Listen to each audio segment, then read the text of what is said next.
93.6 Global Radio's return to Eldorado with Dave James. We're now on to episode 8, and I'm talking on the phone with Sandra Sandri, famous for playing Pilar Moreno. Sandra, welcome to Return to Eldorado. Hi. It's so wonderful to hear your voice. Thank you very much. Sandra, I'm interrupting your holiday right now.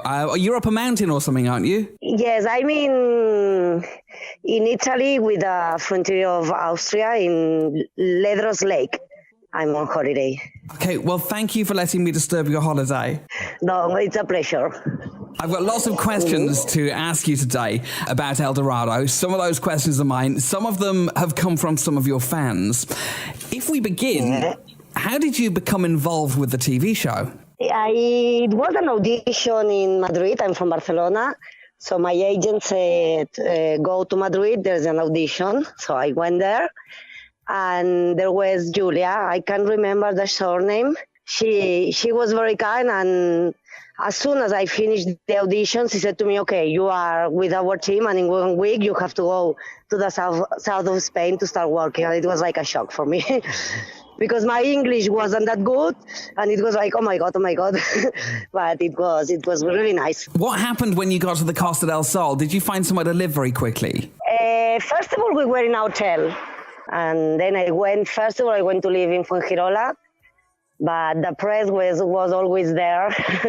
So I went in to Mijas, that was smaller, and it was more difficult for them to stay behind me.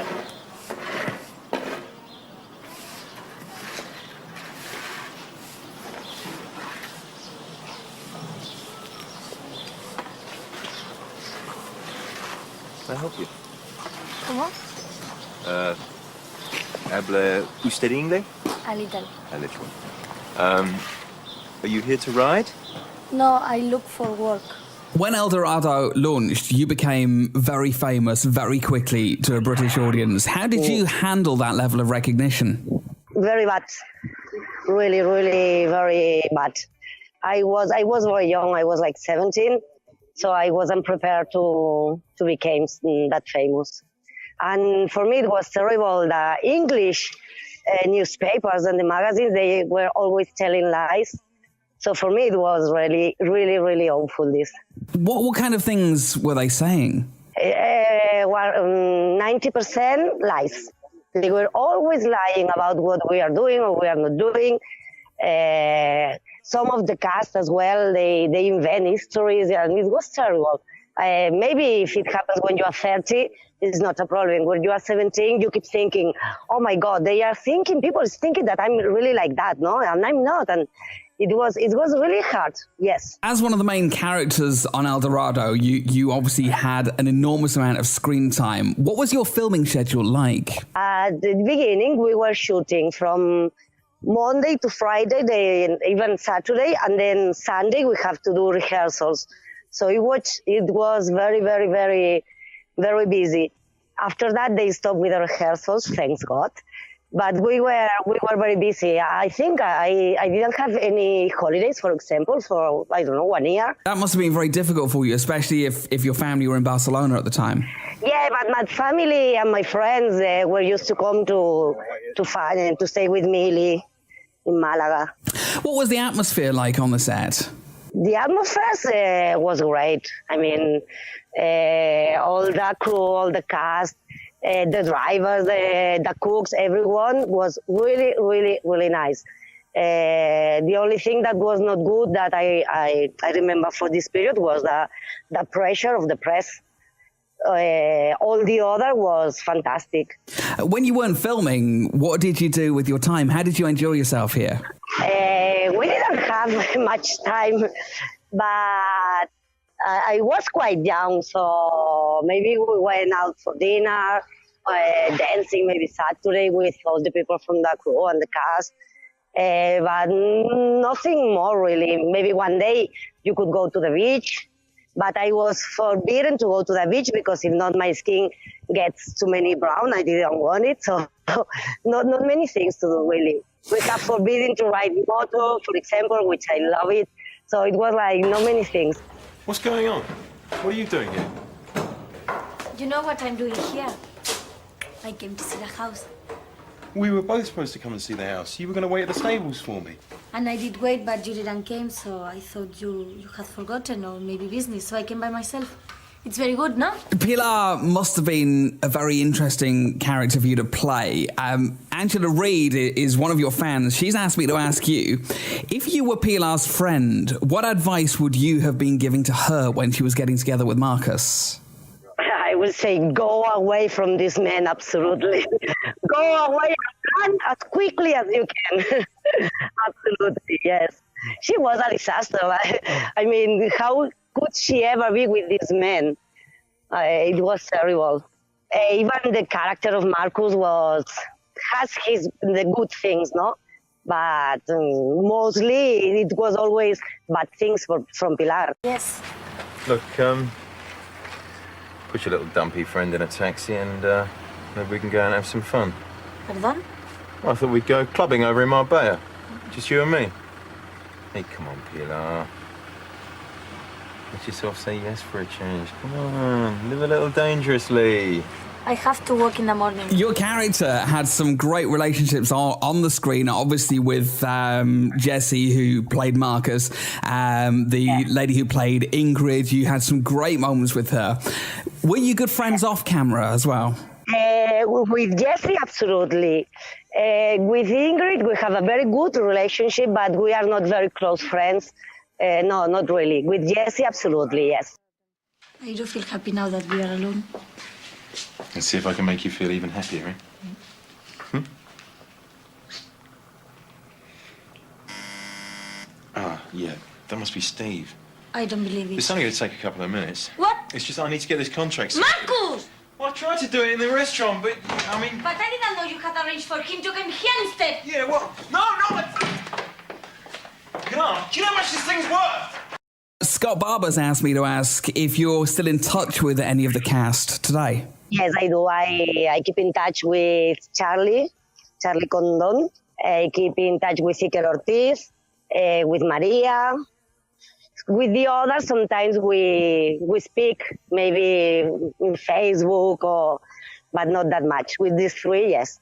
With Iker Ortiz is the one that we are very close friends still. Abe Jacobs asked me to mention what your first impressions were when you met the rest of the people who you were going to be filming with, that first time when you arrived here. I was terrorized. I don't know how you can say it in English. I was scary, very scared, very, very, very scared. When do you feel that Eldorado really began to find its feet and progress as a television show? I never realized meanwhile we were shooting Eldorado, I never realized that it was having success or not, because we were not in England, we were in south of Spain, so I never realize if it was going well or if it was going to finish, not really. Eldorado itself sounds like a very positive experience, though. Michael Liversidge asks how being on the show has changed your life. For me, it was a great period. I must say I would love to repeat it, but maybe like 10 years later. I wasn't prepared to become that famous and that well-known in England, no? But it has changed my life. After that, I went back to, after that, I stayed in London, in Madrid. But I finished work like an actress because it wasn't really my vocation, no? You never know how things can change your life. It's difficult. It's Pablo and Maribel's children at the procession. I'm really going to miss them. Yeah, it'd be strange having a bit of peace and quiet around the place, wouldn't it? You wouldn't say that if they were yours. They're not. But they could be. This time next year we could have one of our own. Eldorado, of course, was 25 years ago, but the show still seems to have a lot of fans who enjoy talking about it and enjoy watching it today. What do you think it is about this program that people are enjoying so much? No, I didn't know. I'm very happy that they remember us and what we think, what we did. I don't know why. It was like 25 years ago. Probably if we shoot one soap opera like this, nowadays it wouldn't be famous, you know. 25 years ago, everything was different. So I don't know. Maybe they because they like Spain. I don't know.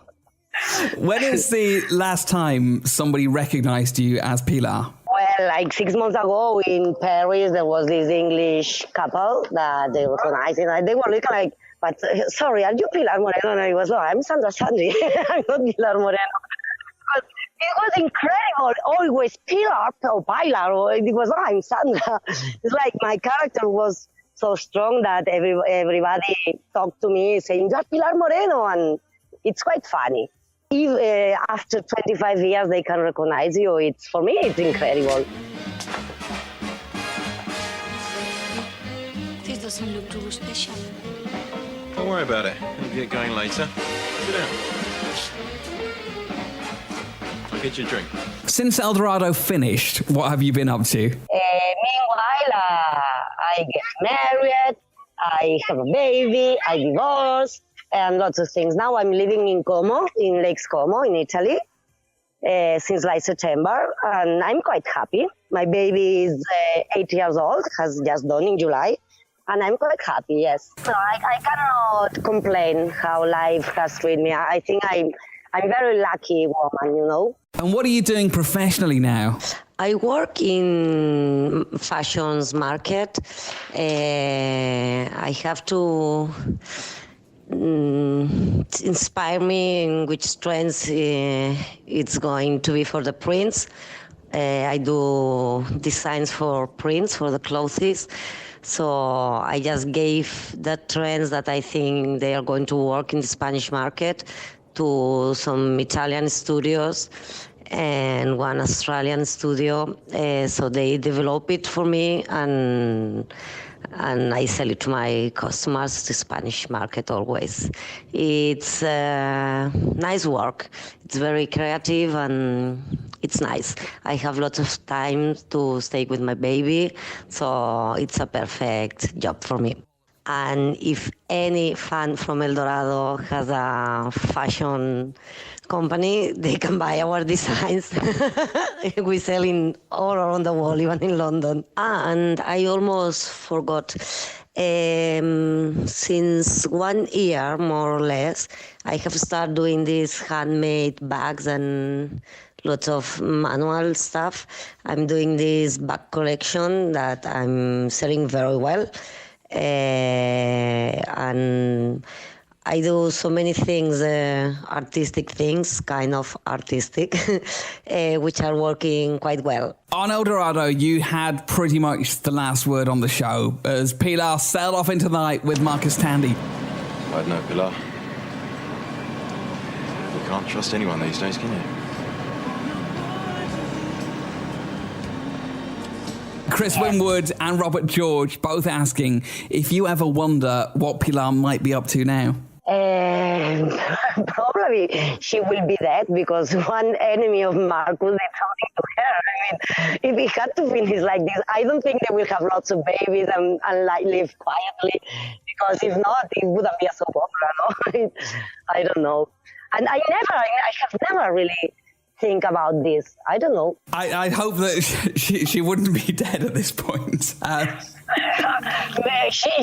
think that the way that everything was going, something really, really bad should happen to her or to him. There are always rumours, Sandra, that Eldorado could make a comeback. There's certainly a lot of unfinished business. Richard Dobby asked a question which I think we'd all really love to know the answer to. If something happened and Eldorado did happen again, would you want to be a part of it? Absolutely. Yeah, it should be great. No, absolutely. I don't know, because my life now is totally different, no? But yes, of course, do something. Yes, absolutely. It would be good fun. And to stay again with all the people, you know, all the cast and the crew, I think it will be very difficult, but it will be great. Absolutely. Yes. And just in closing, do you have a favourite memory that you could share with me of your time living here on the Costa del Sol or being a part of Eldorado? For me, it was really very, very fun time shooting Eldorado. I know everybody was complaining all the time. For me, I had a really great time. And it was very funny working with Jessie Birdsall. It was He is very, very, very funny. And it was lots and loads of laughing with him. And for me, it was great. Sandra, thank you so much for giving me your time today. I've really enjoyed catching up with you. You're welcome, David. Nice to speak with you. Thank you, and I wish you every success and happiness. Okay, for you too, and for all your friends that want to know about Eldorado as well. 93.6 Global Radio's return to Eldorado with Dave James.